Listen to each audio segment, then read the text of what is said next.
Quand on arrive dans une carrière, on s'attend à voir juste un milieu d'exploitation, on vient casser du caillou. En réalité, il y a aussi des espaces qui, avec le temps, deviennent des espaces riches en biodiversité, notamment parce que tout autour, les milieux sont de plus en plus urbanisés et les espaces de nature non perturbés qui sont inscrits dans une trajectoire moyen terme, ça n'existe quasiment plus. Nous, à Agir Écologique, on intervient depuis 10 ans dans les suivis justement de biodiversité sur les espèces à enjeu, celles qu'on a identifiées déjà, qui sont emblématiques, qui sont souvent des espèces rares, vulnérables. Ici, sur la carrière, on a le lézard osselet qui est présent sur ces pelouses, ces milieux ouverts. On a également des cortèges d'orchidées, dont certaines espèces protégées. Et on a à la fin le guêpier d'Europe qui, lui, vient exploiter d'autres espaces.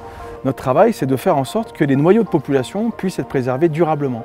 La carrière, c'est un milieu idéal pour pouvoir justement se projeter, se lancer dans des expérimentations qui vont nous permettre d'ajuster au fil du temps. C'est typiquement un endroit dans lequel on va apprendre à faire de l'écologie appliquée, ce qu'on appelle du génie écologique. On est exactement dans l'espace où on va avoir à la fois du temps pour travailler, du temps pour ajuster, du temps pour apprendre aussi.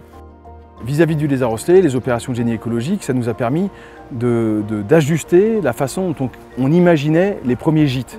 En fait, un lézard osselet, il a besoin d'un gîte pour pouvoir vivre, passer l'hiver, etc. Sauf que le substrat de la carrière faisait que les anfractuosités étaient systématiquement comblées dès qu'il y avait du lessivage, dès qu'il y avait de la pluie.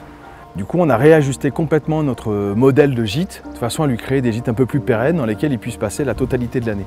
L'idée, c'est qu'à terme, on puisse avoir une population qui soit installée, qui soit plus riche que les quelques individus qu'on a observés jusqu'à présent tout autour du site. Notre rôle d'accompagnement avec les carrières, c'est justement de pouvoir échanger le plus proche possible pour pouvoir superposer ces enjeux de biodiversité et les objectifs d'exploitation de la carrière. Et en même temps de transmettre notre envie, notre plaisir, notre passion à ces salariés qui sont aussi des acteurs de la conservation. Une carrière, en quelque sorte, c'est pour nous une zone d'expérimentation. C'est une expérimentation grandeur nature, avec la possibilité toujours de réajuster au fur et à mesure du temps et d'apprendre quelque chose en écologie.